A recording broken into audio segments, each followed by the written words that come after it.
Et dans ça, dans les Kassai, il ne fera pas de commentaires. Ndego Isaac, moi qui passe dans mon thème, chef de l'État, tout ça, Léonine, Bissoba Congolais. Oh, chef de l'État, il a détourné ça. Chef de l'État, tout ça, Léonine, il a dit garant, il y a bon fonctionnement de l'institution. Il y a un pas cassé les cas. Chef de l'État, tout ça, Léonine. Détournement dans la union sacrée et comme il y a la concurrence. Détournement dans la union sacrée et comme il y a la concurrence. Bien sûr. To silisina nous ko déplorer détournement Nicolas Kazadité na Sénat ba fongoli pe ya bango. C'est comme si ba comme ça il y a détourné à mon Elibiso, on a pas détourné. Et tout ça au vu aussi le chef de l'État vraiment tabino papi mouya vraiment attends mon papi mouya vraiment tayo monko. To lo ba soda ba ke ne fona tukutuku na moto na wewa. Mais na Sénat ba détourner ba millions, yo ko défendre le roi bongo. Ndeko na ngai to sali binoni pardon. To sali binoni ndeko. Merci. Détournement na mboko comme élément caractéristique du régime Tshisekedi. Détournement le monde en infraction pas quand on a pe souscrit. National OPS ça makuna pesaté.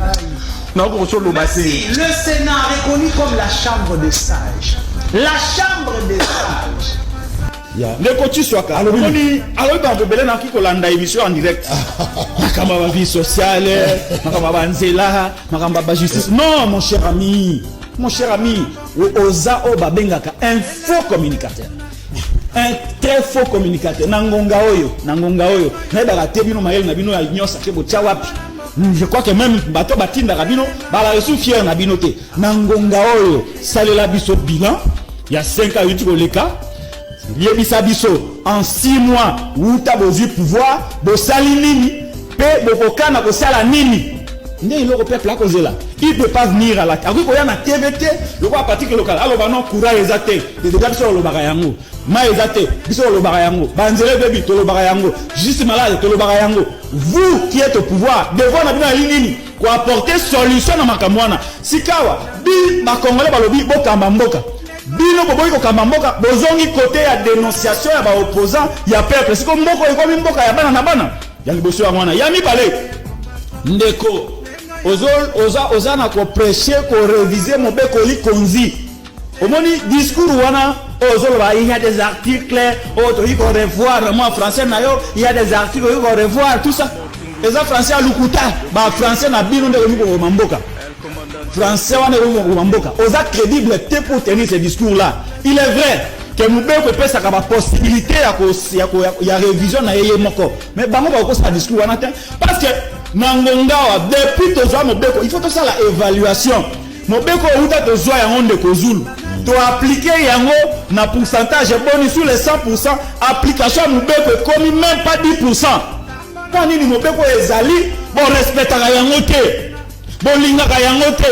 Bon ko bundisa yango, bon ko violer mikolo na mikolo. Mais yo ko ya na TV, o luka Mobeko mususu, o za nangona nozo ko respecter ngote. O ya sikande ko respecter.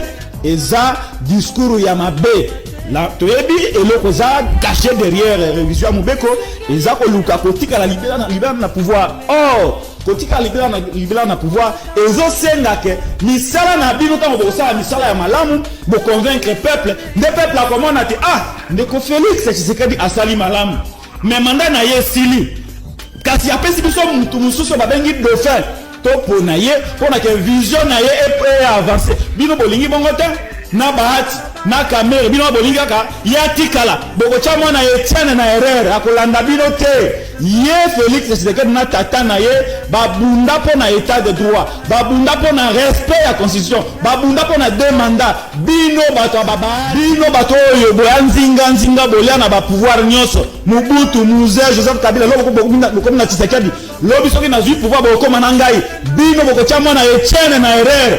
Je suis en train de l'interpeller pour landa bino te. Musala na bino soki bosomi ba veste, bosomi bandaku, bosali ba entreprise nenge na yoka kabati kuna za soki na boucherie soki ya bangombe na Uganda wana ya bien. Tout ça, pour pérenniser ça, à Rosenga kaka Félix Azala pour yabata bakana sima. Na soki Félix a comme un problème na peuple, ba beta ka chita sima, ne ba beta chita sima contre Kabila. Kabila lelo azali l'homme le plus triste. Je crois Félix Tshisekedi lokwa mutamayele akotala oyo bino bosala Kabila bino batiswaka o bosala Kabila lelo baati oyo ndokoloba na dernier discours na ina Kingaka. Vous savez, nous sommes très disciplinés. Une fois que l'autorité morale Joseph Kabila lève une option, nous respectons. Moutali bosa okima Kabila baati lelo azala Tshisekedi. C'est la même chose. Nous voulons la mwana Etienne na mboko oyo baati akokima ye. Et donc il ne va pas vous suivre. Allez, gouvernement comme il est. Maman na ngai likamako kamwa scoop élection ya ba membre ya bureau ya Sénat. Scoop na uti kozo sikoyo. Grand Équateur, Kanera bina oya 30 ans oya zali questeur ya lelo. Il y a déjà 2 lettres ya président ya Sénat. Oyo zo tout na eba justificatif. 2 lettres depuis que le bureau provisoire est installé. Il y a de l'argent qui a disparu comme ça du bureau du Sénat. Et le président du bureau d'âge a écrit 2 lettres, a adressé 2 lettres pour que le questeur du bureau d'âge puisse justifier des sommes colossales qui ont disparu. Vérifiez cette information. C'est vrai. Deuxième élément. Madame Carola Guito, dont on a dit à tout raison qu'il y a eu malversation. Au moment où je vous parle, Badjip et son mami, Badjip Land Cruiser et son mami pour repérer sa sénateur, y compris certains présidents des partis politiques. Somo. Des présidents des partis politiques.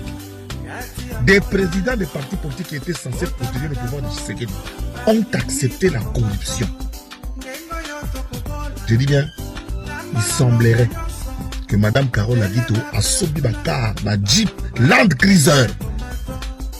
Et ça, on a pour accompagner sa sénateur, va voter comme questeur.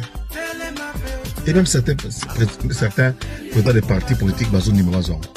Ba Jeep wana, allez, il paraît, ils ont un sokin, et pas à Bédachou.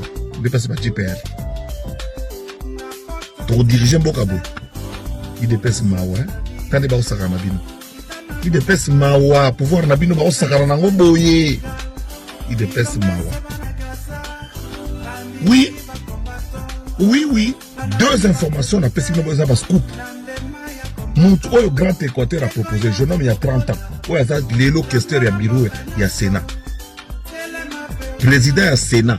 Il y a bureau d'âge, lui a adressé 2 courriers déjà pour lui demander de justifier les sommes. Je vous épargne des montants. Deuxième information, Carola Guito tient mordicus à revenir comme questeur du Sénat. Et pour cela, elle aurait déjà acheté les jeeps dont les clés se trouveraient en ce moment chez ce qui n'est pas à Bédachour. Et même certains présidents des partis politiques veulent prendre. Lui de peste, tu dors. Corruption déjà consommée au Sénat. Corruption déjà consommée au Sénat. L'UDPS, Mahatro. Il y a des gens qui voient déjà 2028, mais Bino Boza, Bozo Monaté. Des gens qui sont déjà déjà en 2028. Stratégie 2028. Corruption déjà consommée. Véhicules, parcelles achetées et tout ça. C'est dommage. C'est dommage, mais tous ces pays ici, c'est ici-bas que ça reste. Hein. Je ne dirais pas que tous ces pays ici-bas. Mais les maisons, les véhicules, c'est sur la route. Hein. Ça se sait, parce qu'il y a toujours des témoins. C'est déjà consommé. Clé à Mituka,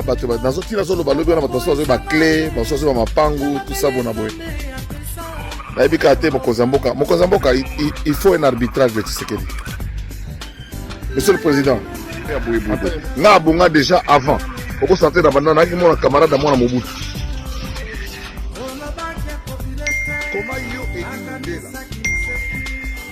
Oso benga Jeko, vous soutenez Carola Guito, qui a sali ici UDPS mingi. Côté ni. Mais mbongo langue c'est bino. Donc bino lelo surtout yo Mundela Edi. Paul, comment Edi peut accepter qu'il y a mbongo contre mbongo alia mbongo ya batu oyo ba beti bino ba fimbo. Je cours na so lelo mabe. je soutiens Jeko Béa na lisolo oyo ndenge a rejeté offre oyo ba utu ko sala ye na Edi Mundela que azwa mbongo ya Carola Gito po batia ye poa azonga lisusu questeur ya Sénat. Pourquoi kaka questeur ya Sénat? Pourquoi kaka les mêmes personnes quand la poste ya mbongo? L'UDPS n'a rien.